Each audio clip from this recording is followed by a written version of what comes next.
Gathering employee feedback is a critical function in every HR department. And when you're working by yourself in HR, it's even more critical because you want to make sure that the things you're doing are things that actually matter. Today, we're going to be talking about leveraging this employee feedback to make your HR department run even more effectively than normal. One of the biggest mistakes that we can make when we're working in HR, especially when we're working by ourselves, is to make decisions in a vacuum.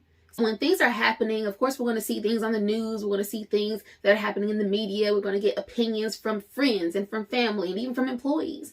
But if we're making changes to things that are happening within our organization and we're impacting multiple people, we have to be super clear on what it is that we're trying to accomplish.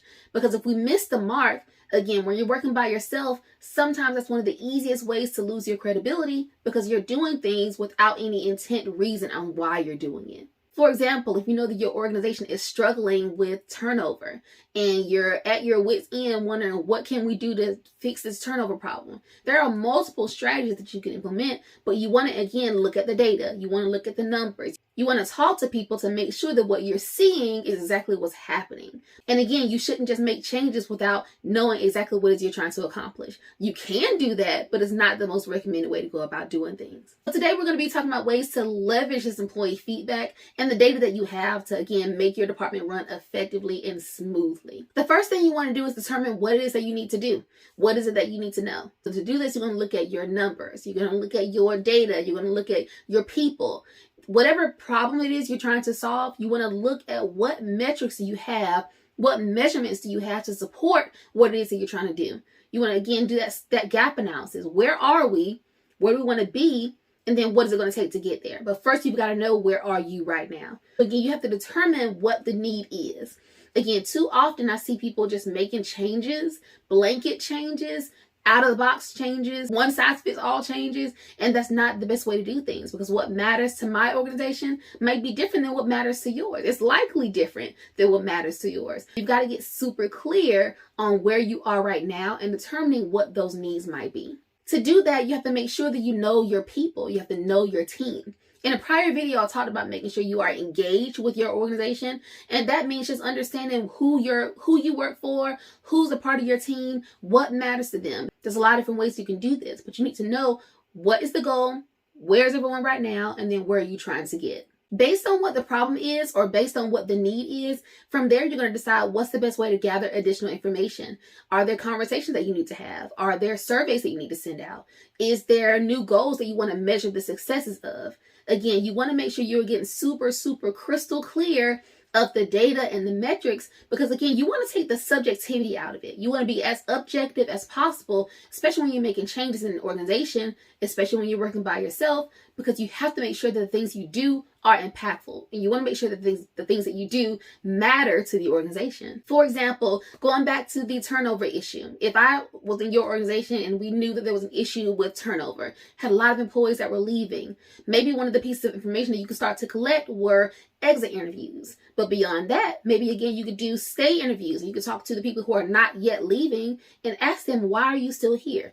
I did a prior video about stay interviews and how important those are to your organization, but that's just one strategy that you can implement when it comes to moving the needle in the way you want it to go. Again, you don't want to make blanket changes. You want to get super clear on what you're trying to accomplish so that you can know how you're going to get there.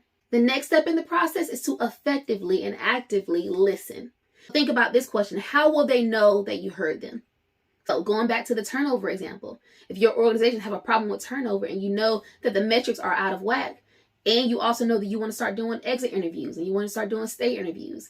If you're talking to current employees, asking them questions, what will they see or how will they know that what they're gaining from you is being understood, is being received, is being used to make other decisions? How can you understand and how can you show them that you're actively listening? Of course, you want to make sure you're actively listening, you're being engaged in that conversation. But beyond that, what changes are you making? Incremental changes. It might not be a sweeping change, but incremental changes over time. Maybe it's the frequency of your conversations. Maybe that's a way that you can show that, again, you're asking these questions because you want to change something. Maybe they see things change from people coming behind them. Maybe the training is getting better for newer hires. Maybe the communications are changing. Maybe the frequency of communication is changing. Again, there's so many different ways you can do this, but you want to make sure that you are making it clear abundantly clear that the information that people are giving you is being used.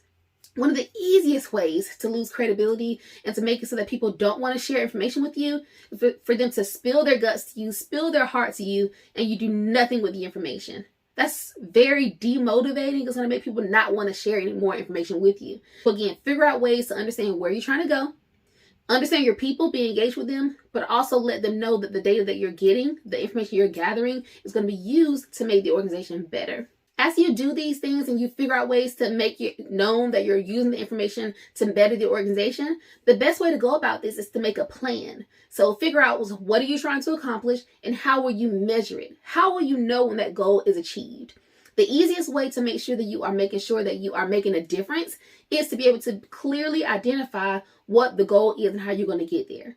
I love to use SMART goals. Make sure the goal is specific, measurable, achievable, realistic, and timely. I could do an entire video on the importance of SMART goals, but when you're making your plan, you want to make sure that you are crystal clear on what it is you're trying to accomplish. You also want it to be crystal clear when you cross that finish line or when you cross that milestone line. Again, there's never going to be an end goal with a lot of things we're going to be implementing, but you want to make sure you know exactly where you're going and you can measure how you get there. Once you're gathering all this information from employees and you're making changes, it's going to be up to you and your senior leadership team to decide whether any policies are necessary. Policies, guidelines, procedures. If they're going to be creating new processes, decide whether it's necessary for there to be a new policy. There are some changes that are needed that are mandated. There are some things that are best practices, that are recommendations. Again, it's going to be up to you and your senior leadership team to decide whether a policy is necessary, but make that clear distinction. Understand, draw that line in the sand and decide, okay, this is going to be a policy. Okay, this is going to be a procedure. Okay, this is going to be a guideline.